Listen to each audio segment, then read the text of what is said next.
Hello and welcome, Bryce Gladwin here. Thank you for checking out this latest video in my Nobushi Ranked Play Analysis series.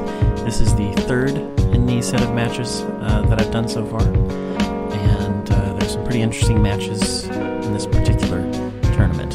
So with that said, let's go ahead and take a look. Alright, so match number 1. This is going to be against a Warden, and a particularly aggressive Warden at that. But he's not aggressive in the ways that normal Wardens are, in which he just spams shoulder bash all day long. He's a little different. He just keeps throwing out attacks, which I didn't really expect. And unfortunately, it ends up costing me the match. I didn't adjust to his style properly. So here we start out with a typical dashing forward heavy, which I block. And you're actually going to see he does that as his opener every single time. I'm missing my blocks here, but I do manage to dodge and get in a good top heavy. So when you're facing off against him, try and leave yourself some space so that you can dodge out of the way of that attack. Here, I completely misread how close he is to me, throw out a guard break and end up missing, and then he gets a free guard break off of me. And then finally, he does a top heavy, and that top heavy is a delayed top heavy for his character. He can't delay it, it's just a really slow attack. And I end up parrying at the wrong time and lose that match. Probably would have been a better idea to have dodged left or right, or even better, use the hidden stance. Make sure you use that hidden stance for those predictable moves. He starts out with a dashing forward attack into a zone just like before. And here you're going to see, just like before, he's being aggressive, but there's going to come a point when the tide turns. He's going to dodge this, zone attack, and then he does his zone attack again. I parry it this time, and now the tide has turned. He's out of stamina. I put him into the wall. I missed an opportunity there. When you kick someone into the wall, you can get a free heavy out of it. So make sure you're doing that. Don't do a light attack like I just did. I keep my distance, bait a zone attack out of him just by getting in a little closer. He thinks he can get it on me. I back up as the attack comes out and then hit him with our backwards light attack. So that just shows, how good the Nobushi is at using distance as her ally.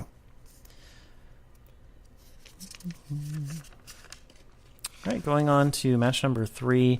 This map does suck when you're facing Warden because it's right up his alley.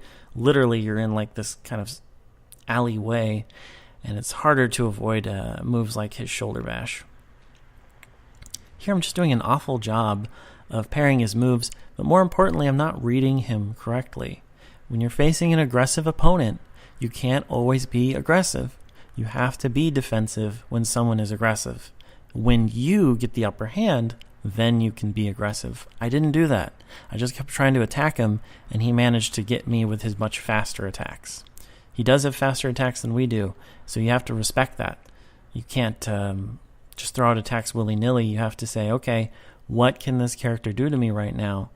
And then plan accordingly by either waiting for those fast attacks to come out and then doing something, or by feinting your own attacks. That way you can bait him into an attack. Here I've just been missing so many of his parries, but he literally keeps doing the same moves over and over again, and I'm just not in the right headspace. I should be able to predict his moves better than I am, but I'm not. Here I actually do the wrong follow-up to an out-of-stamina knockdown. The correct follow-up to an out-of-stamina knockdown as Nobushi is to dash forward with a light and then hit with a heavy. That's actually guaranteed and does a ton of damage. As you can see, he has barely any health left. If I had done that, I would have won the match.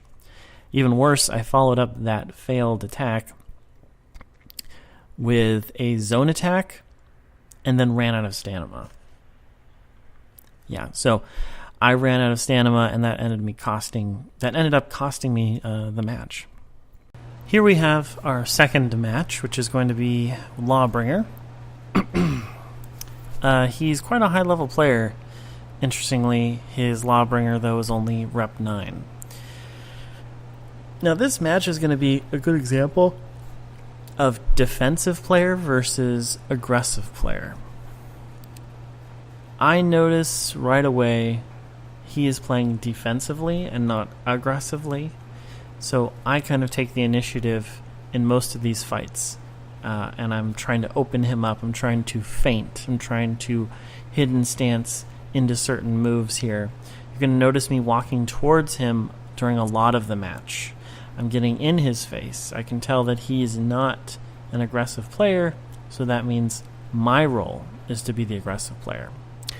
Quick side note, the heavy dash attack to the side, heavy side dash attack, that is great for slipping in if someone just whiffed an attack on you and they're following it up with a second attack. If you're at a good enough distance away, that will catch people. So just remember that's a helpful tool. If someone whiffs their first attack against you, you can get in usually with a side dash because that move is so quick. It's not always going to work, but it's a good tool to put into your toolkit. So once again, just want to bring up this whole defensive versus offensive thing. I'm keeping my distance from him, but the whole time he's really not tried to open me up too many times. He's really only reacting to what I'm doing, which puts the ball into my court as to what I'm going to do. Once again, I utilized the whiff principle there. I missed my first heavy and then put it into a second heavy attack. He thought, oh, I'm going to attack you, and my second heavy hit him in the middle of his attack. Spacing is important, though, if you're going to use whiffs. You need to be a certain distance away from the enemy. Usually close enough to be able to connect with your second attack, but not so close that they can connect with their first attack. It varies with each player, with each character, though. This particular round is going to be a little funky. So here I open him up. Once again, hidden stance. Unfortunately, I run out of stamina here and I get parried. I'm doing my best just to defend until I can get back on my feet. I'm not trying to parry anything. I'm just blocking because I can't afford to miss. Here I hidden stance into a double. And you'll see me back away. I threaten to whiff again, but he goes on the attack. And then the game kind of lags out, and his attacks come in really quickly to where I can't react to them. It was a bit strange. I noted later his latency is like over 100, so I think that had something to do with it there. It's not to say I wouldn't have lost anyway, but it was a weird moment in the match. Kudos to this guy, though, for doing as well as he is with 100 latency. Jeez. So now, because I've opened with hidden stance into a light every single time, I change it up here. I hidden stance into a heavy, and then I cancel it. That was surprising enough to actually give me the advantage over him. And then I just keep my spacing, look for opportunities, get in bleed damage, and try and follow up the bleed damage with more attacks. I'm sure all of you know, but as Nobushi, if you have bleed status on someone, if you hit them with an attack, it actually does bonus damage. I think her top heavy, if they're bleeding, does something like 46 damage. It's nuts. Moving now into our third match, we're going to be up against a Orochi. He's Rep 3. This one is kind of there's not much to talk about here, except one very fundamental thing, which I'll show you in just a second, regarding playing an Orochi player. Just giving some niceties here. If you're like me, you should always just take time to talk to your opponent, even just to say hi. It just humanizes the whole game. Makes it less about getting numbers and more about meeting people. So this guy makes a comment. He's like, oh, I don't know how, but I won my last 2 matches. And I'm going to make a joke about that at the end of this particular round here. So he's utilizing Orochi's kind of flashy moves, which are these dash attacks. He can dash backwards and then attack. He can dash forwards into the side and then attack. They're very nice moves. But ultimately, they're very predictable. But I just don't block for whatever reason. Sometimes that just happens to me. I just can't move the mouse fast enough. And then so I'm like, yeah, you won because people can't block. And I'm going to show him exactly what I mean, because this next round, I'm going to block his attacks and actually kick his ass. Alright, so I start out trying to bait him into doing his little dash attacks. And then he gets too aggressive there. I wait for my opportunity. I become aggressive. I get in close. He runs out of stamina. He isn't paying attention to his stamina, and I am. You notice how much stamina I have? I'm keeping it in reserve. I'm keeping what I need. I'm keeping my eye on my stamina. Meanwhile, I'm dashing in to try and get him to do his little dash attack. I attack too many times there and miss an opportunity, but ultimately I get the parry and take him out. Against Orochi, you just have to block.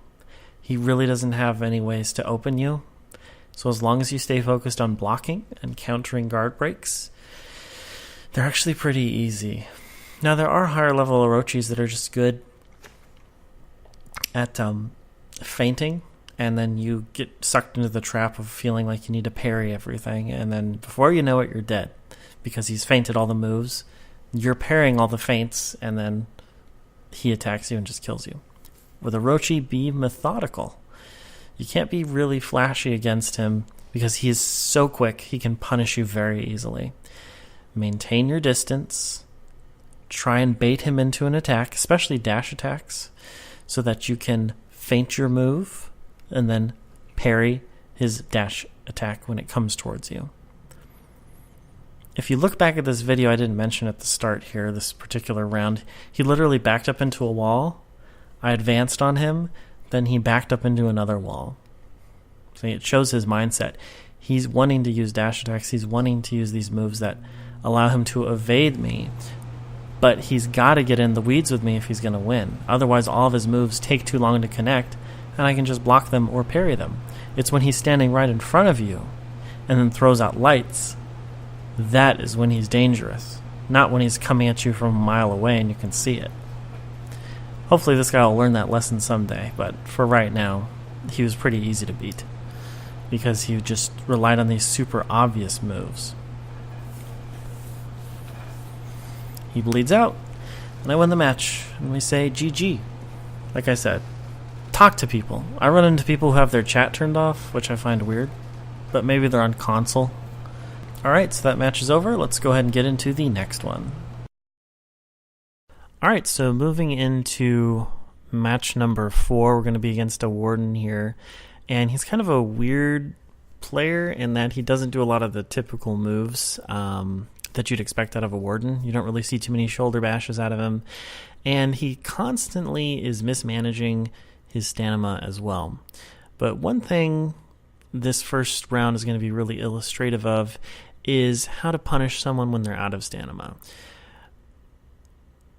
As you can see there, I used a heavy attack. I feinted it into a guard break and then used that to kick him away and get in some damage. And I'm going to use that technique quite a bit because he keeps falling for it. Sometimes you want to feint into another attack because he'll try and guard break it. He'll try and parry it. Other times you want to feint a heavy into a guard break. You'll catch him in the middle of a parry. Here, when out of stamina, and immediately I back away from him because I don't want to be on the receiving end of any out of stamina pressure. He ends up not being able to handle the pressure that I'm putting towards him, loses too much life, and I end up getting in the last attack there for the win. In the next round, though, he's actually going to unfortunately take a round off of me here, and we'll see why in just a second.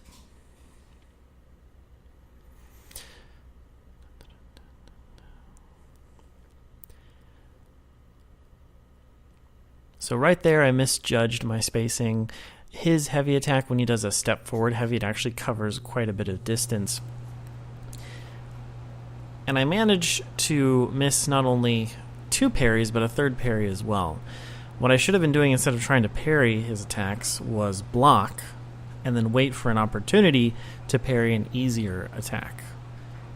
Make sure you're keeping yourself in the correct headspace if someone is being aggressive like this guy is and throwing out fast attacks.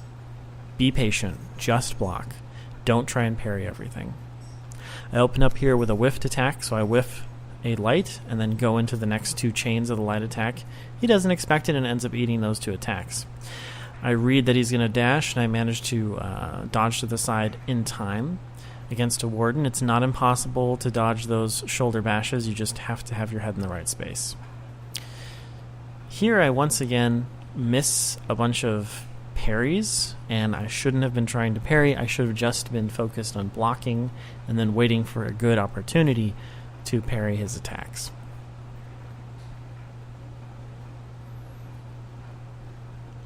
Because it's Warden, he has very fast light attacks that he can throw at you as well as his own attack, and you need to have a healthy respect for that. If you just try and feint into an attack all the time, he's going to interrupt your attacks with his own attack because they're faster. Now this round, I finally have my strategy in place, and I move forward with it.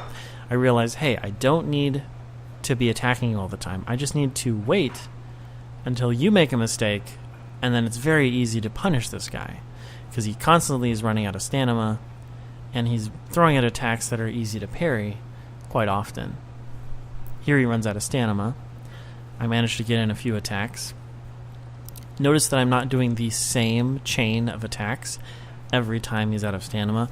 I mix it up to make sure that he's not able to predict my movements too well. Here I do a forward dash into an immediate forward dash.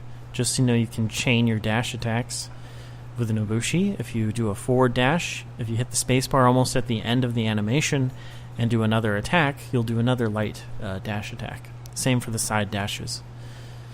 Alright, here he opens with the same opener he's done almost every time, that dashing forward strike.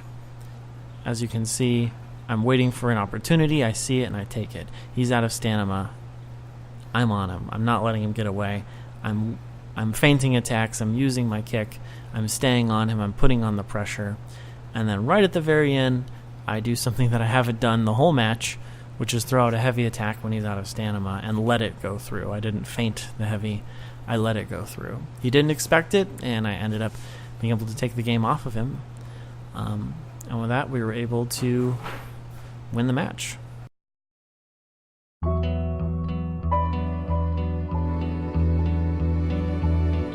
Great. With that, we're all set for today. These matches were interesting, and hopefully you learned something. If you enjoyed the video, please leave a like, and if you have a question for me, please leave a comment down below. I'd be happy to answer any questions, both for current and new players. With that said, guys, go out, have fun, and fight with honor, for honor.